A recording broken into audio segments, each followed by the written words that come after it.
कुनु मते UPPL नो भट होनाङा ट्रेक्टराव भट होनाङा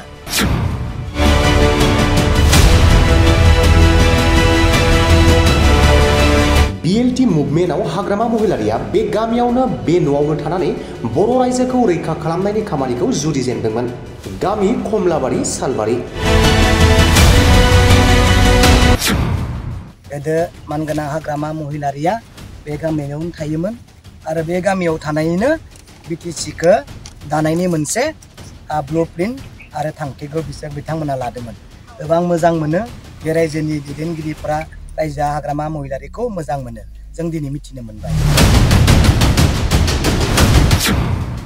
एबसु आबोब आरो बर' साहित्य सभा बायदि संगठन थानायाव माबोरै गोबां बर' स्कुलफोरा दानजाखो? दिनै दुलाराय बर' फरायसा आफाद आरो बर' साहित्य सभा आबोब थानायाव साहित्य सभा थानायाव बोरै जोंनि बर' स्कुलफोरा मानो दानजायो? दिनै प्रमद बर' सुप्रिम लिडार शिफ थानायाव बोरै जोंनि बर' स्कुलफोरा दानजायो? जयन्त बसुमतारी बिथांखौ देरहाहोनाय माने सुथुरा BTC-खौ फोजोबनो खाबु होनाय। बिक्रम दैमारि। दिनै बोरै बुंनो हागोन दे जयन्त सार बिथांनो भट होनांगौ होननानै? बिथांनो भट होना देरहाहोनाय माने बै आसाम सरकार आरो सेन्ट्रेल सरकारा जोंखौ उइक पइन्ट मोननाय।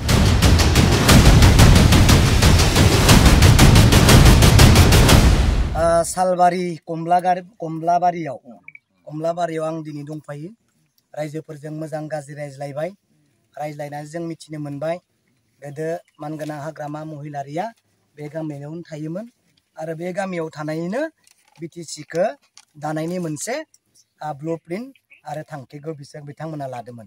गोबां मोजां मोनो बे रायजोनि दैदेनगिरिफोरा रायजो हाग्रामा महिलारिखौ मोजां मोनो जों दिनै मिथिनो मोनबाय।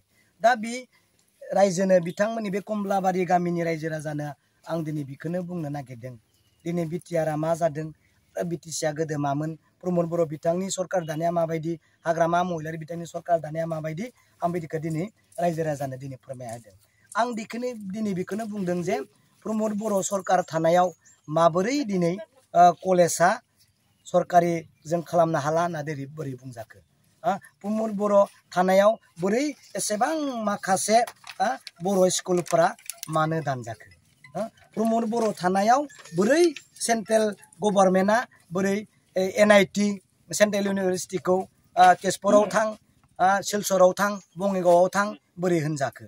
दिनै दुलाराय बर' फरायसा आफाद आरो बर' साहित्य सभा आबोब थानायाव साहित्य सभा थानायाव बोरै जोंनि बर' स्कुलफोरा मानो दानजायो? दिनै प्रमद बर' सुप्रिम लिडार शिफ थानायाव बोरै जोंनि बर' स्कुलफोरा दानजायो? आं बेखौ दिनै रायजोनो खोन्थादों।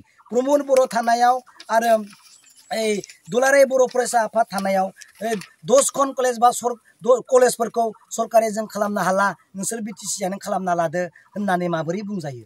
आं दिनै रायजोनि सायाव बुंदों।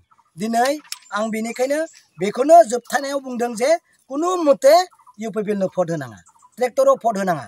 ट्रेक्टराव भट होनाय माने आसामनि आरो सेन्ट्रेलनि बै सुथुरफोरा जोंखौ बाहायनाय मिथिबायना बै बिथांमोनखौ लुज मोनो बिराद दुर्बल बिसोरो माने बिथांमोनखौ देरहाहोनाय माने BTC-खौ आरो खावसे लानो हानाय बाहेरनि कन्ट्रेक्टारफोरखौ बाहेरनि बिजनेसमेनफोरखौ बाहेरनि अफिसारफोरखौ सोजोबनाय माने UPPL-खौ बेसेबांनो दोनगोन एसेबांनो BTC-नि रायजो राजा बर' हारिखौ माने फोजोबस्रांनाय जों नुखाबाय थाखादों बेसेबां बुस्थुआ दिनै नेगेटिभ जालांबाय।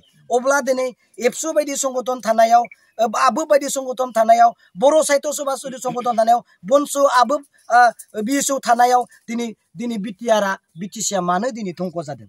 बिसोर सोर? दिनै बोरै बुंनो हागोन दे जयन्त सार बिथांनो भट होनांगौ होननानै? बिथांनो भट होना देरहाहोनाय माने बै आसाम सरकार आरो सेन्ट्रेल सरकारा जोंखौ उइक पइन्ट मोननाय गोख्रों नङि कुनु खोथा बुंनो हायै दिल्लीयाव बेबायदि मानसिखौ हरनाय।